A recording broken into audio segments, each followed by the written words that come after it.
Belum membahas lebih lanjut, tahukah kalian apa yang dimaksud dengan suhu? Suhu selalu dibicarakan dalam kehidupan sehari-hari.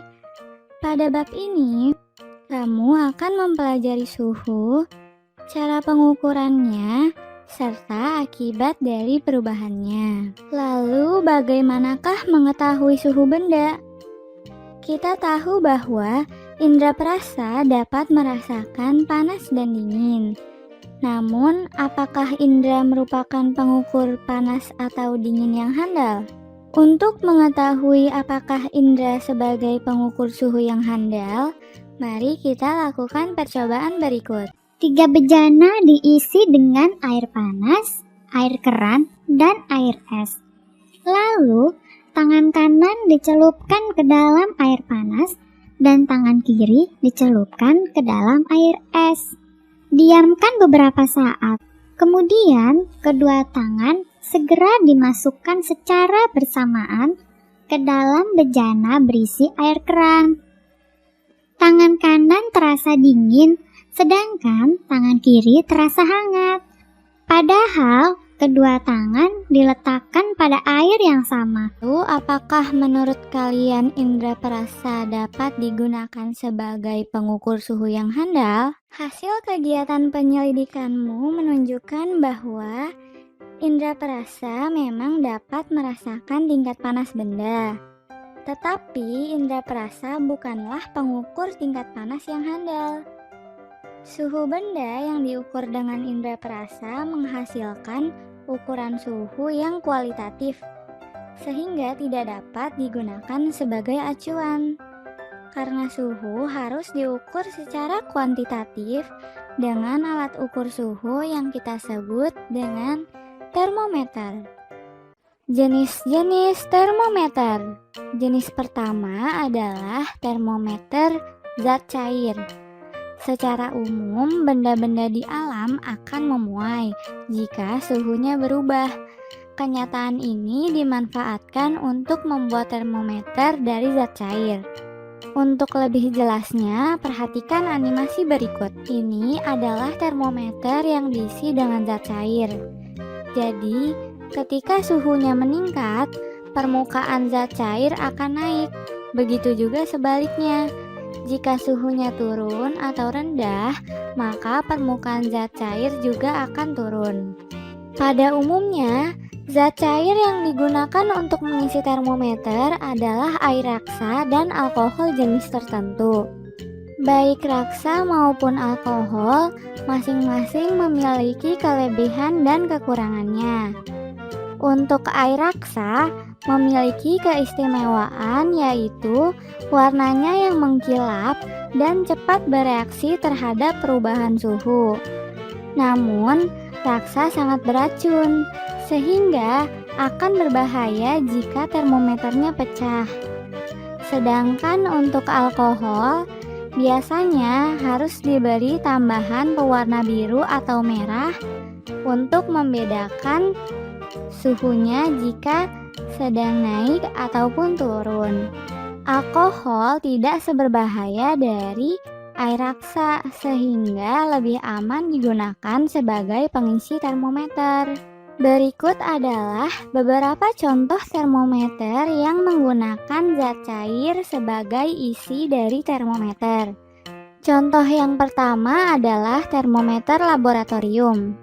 Bentuknya panjang, dengan skala dari minus 10 derajat Celcius sampai 110 derajat Celcius. Isinya dapat menggunakan air raksa maupun alkohol. Contoh yang kedua adalah termometer suhu badan. Termometer ini digunakan untuk mengukur suhu badan manusia. Skala yang ditulis antara 35 derajat Celcius dan 42 derajat Celcius. Pipa di bagian bawah dekat labu atau reservoir dibuat sempit sehingga pengukuran lebih teliti akibat raksa tidak segera turun ke labu atau reservoir. Jenis termometer yang kedua adalah termometer bimetal. Untuk lebih jelas, perhatikan dua logam yang jenisnya berbeda dan diletakkan menjadi satu. Jika suhunya berubah, bimetal akan melengkung. Mengapa? Karena logam yang satu memuai lebih panjang dibanding yang lain. Hal ini dimanfaatkan untuk membuat termometer. Lalu, jenis termometer yang terakhir adalah termometer kristal cair. Terdapat kristal cair yang warnanya dapat berubah jika suhunya berubah. Kristal ini dikemas dalam plastik tipis untuk mengukur suhu tubuh, suhu akuarium, dan sebagainya. Kakak, aku mau tanya dong, kenapa beruang kutub bulunya tebal banget sih? Emang dia nggak kegerahan ya, Kak? Jadi gini, Ca. Beruang kutub itu bulunya tebal karena dia hidup di daerah yang dingin. Nah, bulu yang tebal itu berfungsi untuk menjaga suhu tubuhnya agar tetap hangat. Tidak hanya beruang kutub saja, tapi beberapa binatang lainnya yang hidup di daerah dingin juga sama seperti beruang kutub. Mereka memiliki bulu yang tebal. Begitu juga sebaliknya.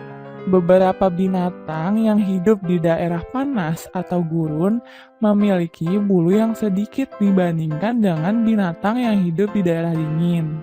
Atau contoh lain, seperti unta, dia memiliki punuk yang besar yang berfungsi untuk menyimpan air sehingga tahan untuk tidak minum selama berhari-hari dan menjaga agar suhu tubuhnya tidak panas. Oh, jadi begitu ya, Kak. Berarti unta hebat dong ya, bisa tahan selama berhari-hari nggak minum. Iya, Dek. Nanti kalau kamu mau lebih tahu lagi tentang binatang-binatang yang hidup di daerah dingin dan panas, kamu kakak ajak ke kebun binatang deh. Nanti kakak kasih tahu di sana, oke? Oke, Kak. Nah, sekarang saya akan menjelaskan perubahan akibat suhu. Menurut kalian, apa yang terjadi pada benda jika suhunya berubah? Salah satu perubahan yang terjadi pada benda adalah ukuran benda itu berubah. Jika suhu benda naik, secara umum ukuran benda akan bertambah. Nah, peristiwa ini kita sebut dengan pemuaian. Terdapat beberapa jenis pemuaian. Yang pertama adalah pemuaian zat padat. Zat padat dapat mengalami pemuaian. Gejala ini memang sulit untuk diamati secara langsung, tetapi seringkali kamu dapat melihat pengaruhnya. Misalnya, saat kamu menuangkan air panas ke dalam gelas, tiba-tiba gelas itu retak. Retaknya gelas ini karena terjadinya pemuaian yang tidak merata pada gelas tersebut. Pada umumnya, benda atau zat padat akan memuai atau mengembang jika dipanaskan dan menyusut jika didinginkan.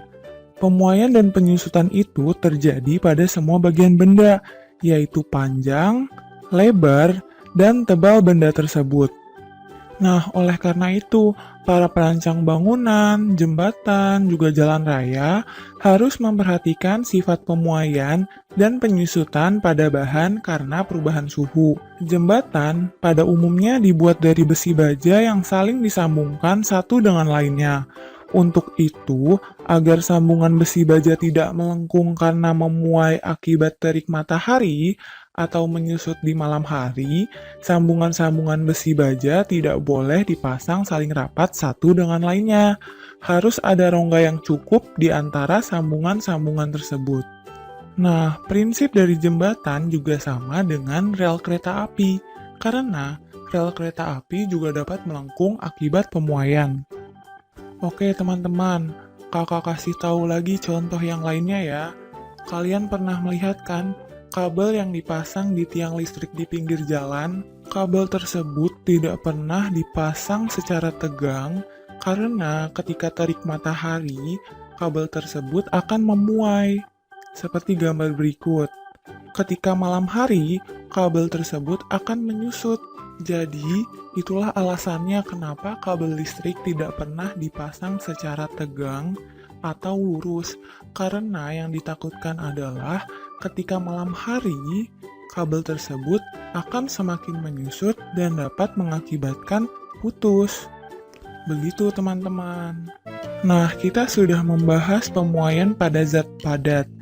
Ternyata bukan hanya zat padat saja yang mengalami pemuaian, melainkan zat cair dan zat gas pun juga mengalami pemuaian. Bahkan, pemuaian zat cair relatif lebih mudah atau lebih cepat teramati dibandingkan dengan pemuaian zat padat. Gas juga memuai jika dipanaskan. Sifat pemuaian gas harus diperhatikan dalam kehidupan sehari-hari. Misalnya, ketika memompa ban sepeda, jangan terlalu keras. Seharusnya sesuai dengan ukuran, karena gas-gas yang terdapat pada ban sepeda juga dapat memuai ketika panas dan dingin.